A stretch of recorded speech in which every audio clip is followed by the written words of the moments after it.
Olá, está no ar o Jornal do Empreendedor, terceira edição. Nos próximos 30 minutos, informação de qualidade para você, empreendedor brasileiro. Eu sou Camila Xavier, você é sempre muito bem-vindo.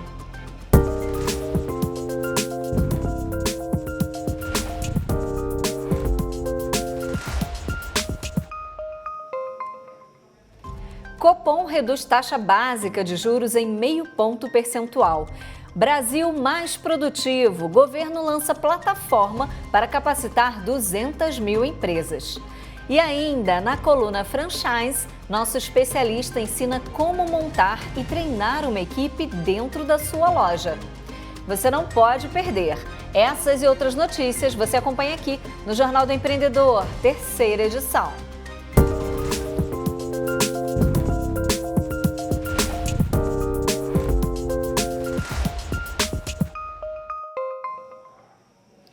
A taxa básica de juros do Brasil foi reduzida para 11,25% ao ano. O Copom, Comitê de Política Monetária do Banco Central, se reuniu nesta quarta-feira e atendeu às expectativas do mercado financeiro. A taxa Selic foi reduzida em 0,5 ponto percentual pela quinta vez seguida. A plataforma da nova fase do programa Brasil Mais Produtivo foi lançada na manhã desta quarta-feira na sede do Sebrae Nacional em Brasília. Além do presidente do Sebrae, Décio Lima, participaram do evento o vice-presidente da República, Geraldo Alckmin, e o ministro do Empreendedorismo da Microempresa e da Empresa de Pequeno Porte, Márcio França. O repórter André Lage traz as informações. Micro, pequenas e médias empresas já podem se inscrever na nova fase do programa Mais Brasil Produtivo. A ideia é fazer com que as instituições participantes alcancem maior produtividade e competitividade. Ela vai interagir com toda a estrutura existente do Sebrae no Brasil e do Senai, no alcance já daquilo que nós temos de construção histórica da nossa institucionalidade, no campo da inovação, no campo daquilo que nós estamos agregando de valores nesse processo de construção, do crédito e principalmente para que nós possamos dar aquilo que é essencial, que é a qualificação, principalmente para os micros e pequenos empreendedores. Serão investidos mais de 2 bilhões de reais dos 300 bilhões previstos para o Novo Indústria Brasil, programa anunciado pelo governo federal em novembro do ano passado. Do universo de 200 mil empresas que preenchem os requisitos de participação, a expectativa é atender direta e presencialmente mais de 93 mil instituições até 2027. Nós temos etapas desse programa. 50 mil devem começar um atendimento pelo Ali, que é um agente local de inovação do Sebrae, que irá presencialmente à empresa. 30 mil devem usar essas soluções técnicas do Sebrae e do Senai, que são Lean Manufacturing ou eficiência energética, que são soluções extremamente robustas, que serão aplicadas localmente nas empresas, e parte dessas 200 mil, e nós imaginamos que 10%, 5% dessas empresas, 9 a 10 mil empresas, estarão no nível das Smart Factory ou a indústria 4.0.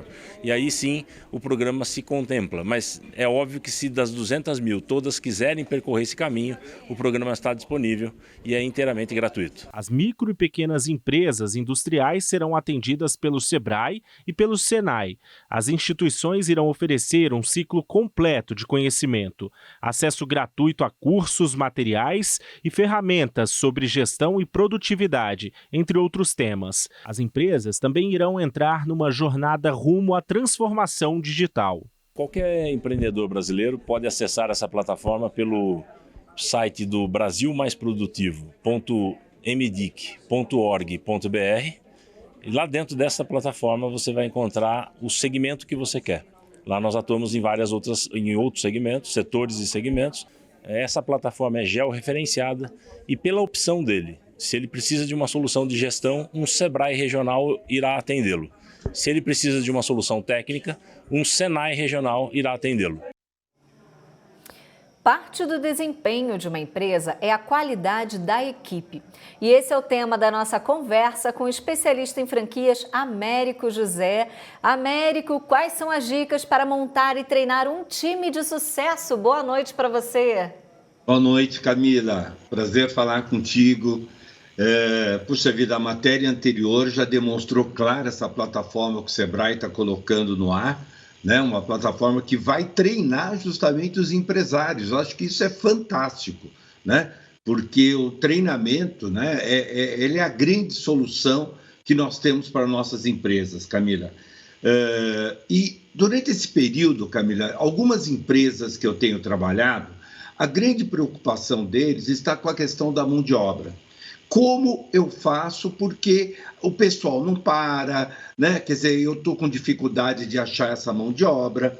Mas uma das coisas que nós percebemos é que muitos empresários ainda, quer ele um franqueado, quer ele tem a sua loja independente, muitas vezes eles contratam as pessoas e viram para as pessoas e falam, olha, você senta aqui e você vai fazer isso.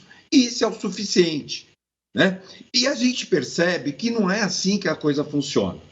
A primeira coisa que todo empresário tem que ter em mente é qual é o perfil da pessoa que eu quero contratar.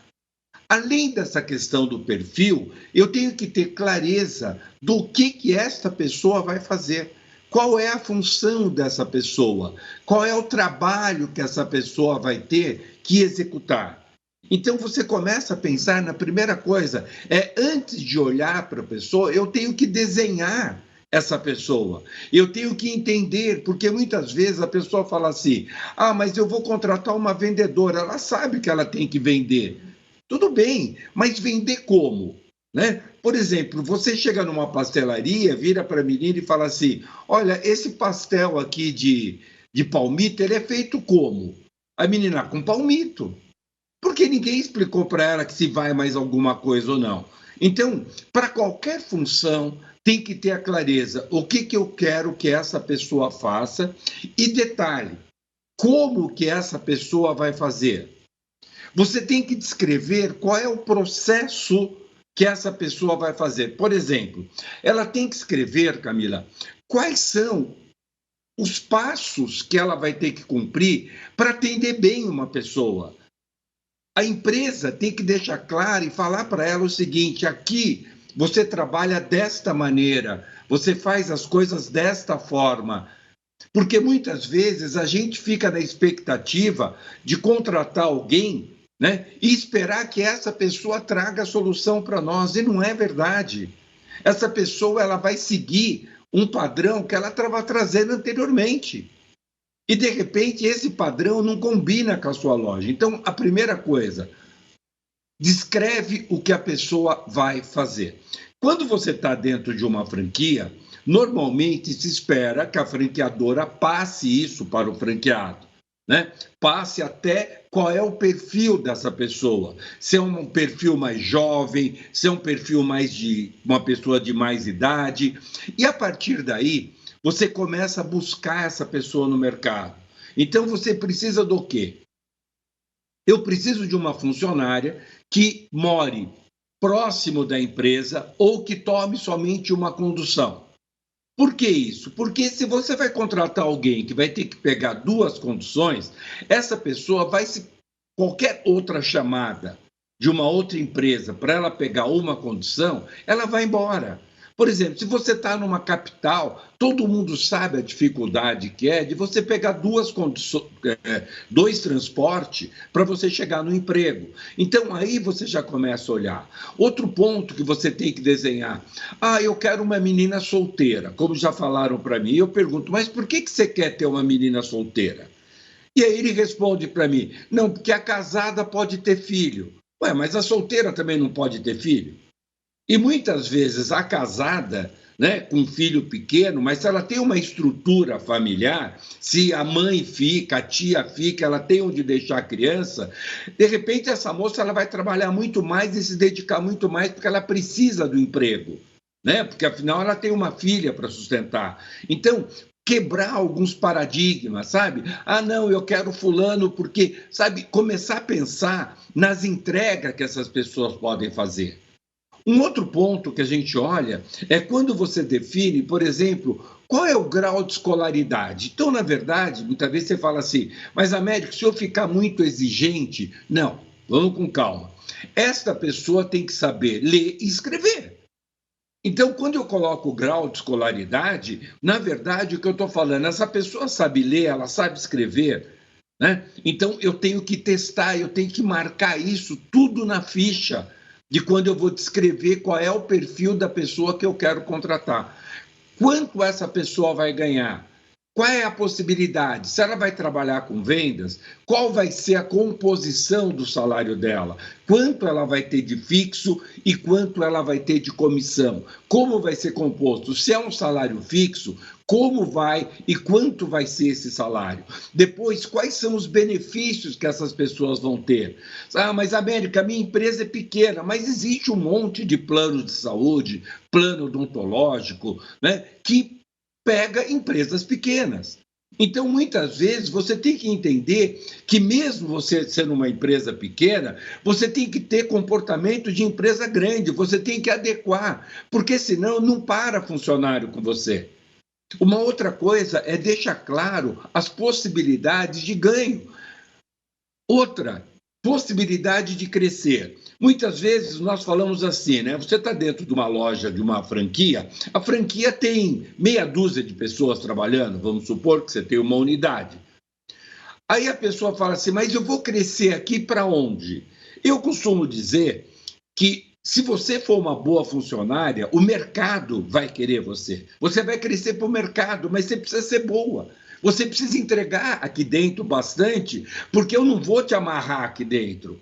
Quanto melhor você for aqui, melhor você vai ser no mercado. Eu quero que você saia daqui buscando um cargo maior do que você entrou aqui.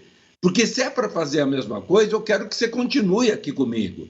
Então, você tem que ser bom. Então, de cara, eu estou traçando já o perfil da pessoa, e aí eu vou entrar numa segunda fase, que é integrar a pessoa, é trazer a pessoa, contar a história da loja, mostrar, né, o que a loja realmente tem, falar qual é o perfil do cliente, mostrar quais são os produtos, treinar a pessoa para ela conhecer o produto que ela está trabalhando. Porque muitas vezes, Camila, não acontece esse treinamento inicial, não acontece, a pessoa é colocada dentro da loja e pergunta assim, você sabe vender? Sei, e larga a pessoa lá.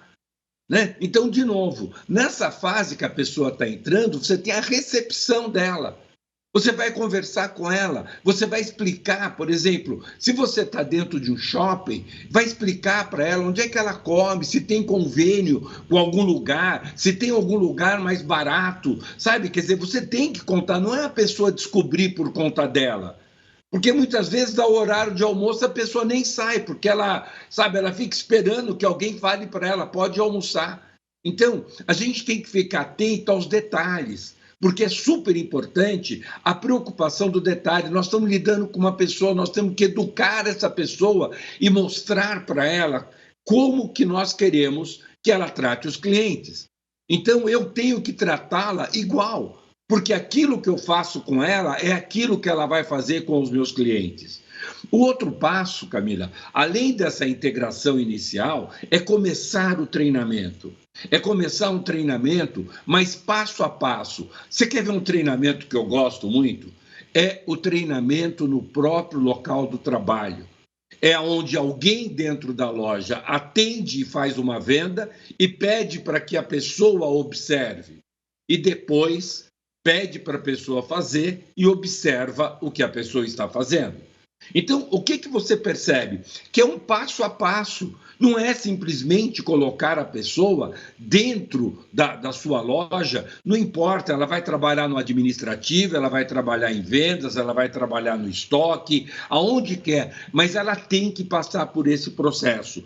Depois que você faz isso, que é integrar, treinar, né? Nós temos a parte da cultura, que é mostrar como a empresa trabalha. E aí vem aquela coisa que é dar feedback. O que é esse feedback? É dar um retorno da informação. Poxa, Camila, eu estou fazendo o meu trabalho aqui, eu vou ficar super contente se você virar para mim e me dar um feedback. Fala, olha, Américo, isso está muito bom, isso não está, aqui você precisa melhorar. Não é uma questão de você falar assim, sabe? Ah, não, mas a pessoa vai ficar chateada. Não, se você dá um feedback, dá um retorno para ela, ela vai ficar feliz. Por quê? Porque você tem que mostrar que as suas atitudes são assertivas, não são atitudes que simplesmente se tomam, né, por tomar, mas são atitudes que você está trabalhando o crescimento dela, você está trabalhando e ajudando essa pessoa a crescer, e ela vai perceber isso se houver uma verdade. Né? Depois mostrar quais são os instrumentos, quais são as ferramentas que estão disponíveis para que essa pessoa utilize. Né? Como é que ela tem que fazer, se existe um cadastro de cliente, como ela vai trabalhar, como ela vai atualizar, como é que ela vai lançar, como é que ela utiliza o sistema, sabe? É preparar essa pessoa, já que nós estamos com uma certa dificuldade de mão de obra, eu tenho que desenhar todo o processo que essa pessoa tem que fazer. Até mesmo que se eu precisar substituir, eu já tenho o processo desenhado de como eu vou fazer isso com a pessoa. Então, Camila, é lembrar que a repetição é a mãe da sabedoria. A repetição é a mãe da sabedoria. Então, eu tenho que treinar, retreinar. Só que o que é chato é quando você fala a mesma coisa. Se você está falando a mesma coisa e a pessoa não está fazendo, você tem que parar e analisar. Primeiro, ela não está entendendo a forma que você está falando. Ela não entende o que você está falando. Segundo, ela não quer fazer, e aí você toma uma outra decisão. Agora, o que é importante lembrar, para todos os empresários que estão nos ouvindo, você não deve perguntar para o seu funcionário se ele entendeu o que você falou. Toda vez que você está treinando, Camila, que você fala para um funcionário, você pergunta para ele assim, o que você entendeu do que eu expliquei? O que você entendeu que é para fazer? Não pergunta, você entendeu? Porque todo mundo entende. Por exemplo, você já viu a confusão que quando você está falando de Rei Charles e Rei Charles? Qual é a diferença? O entendimento, o som que chega no ouvido da pessoa é o mesmo. Mas um você está falando do rei da Inglaterra, o outro você está falando de um cantor. Mas na hora que eu pronuncio é Rei Charles. Né? Então, a confusão na cabeça. Então, não adianta falar para a pessoa que ela entendeu, que ela vai entender que é para colocar a música do cantor, porque ela conhece o único Rei Charles. Né? Ela não conhece o rei. Então, cuidado com a comunicação, cuidado com a maneira que você vai falar. Lembra que essa pessoa, muitas vezes, ela vem com hábitos da outra empresa, e esses hábitos você tem que mostrar que na sua empresa ela tem que fazer do jeito da empresa. A empresa tem que ter uma cara, né? E ela tem que representar a cara da empresa, porque muitas vezes cada funcionário que entra faz do seu jeito. E aí, aquele funcionário que trabalha bem, a gente tem medo, Camila, de perder esse funcionário, e aí acaba aceitando aquilo que ele faz como se fosse verdade. Por quê? Porque eu tenho medo, eu falo, se esse funcionário sair, o que eu vou fazer? Então, você tem que ter um processo desenhado. Prepare a sua empresa, faça curso você de como fazer isso, para que você, mesmo tendo uma única loja, você tenha atitude de gente grande, Camila. Maravilha, Américo. Muito obrigada, viu, pelas dicas que você deu. Muito obrigada por sua participação aqui com a gente. Valeu, Camila. Até a próxima semana. Um grande abraço. Até a próxima, Américo. E você sabe como funciona uma fusão empresarial? No próximo bloco, um especialista vai explicar o que acontece quando duas empresas unem suas operações. Não saia daí, eu volto já.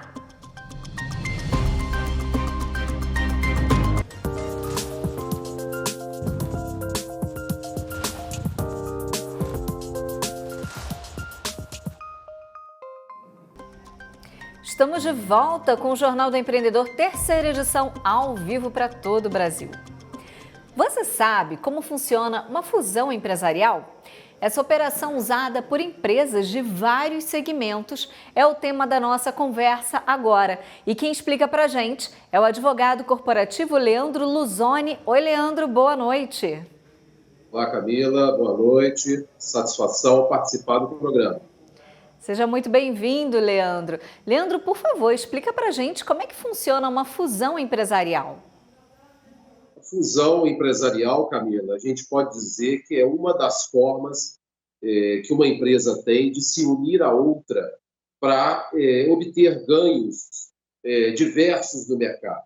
Nós estamos falando de ganhos de escala, nós estamos falando de ganhos de sinergia empresarial, ganho de mercado.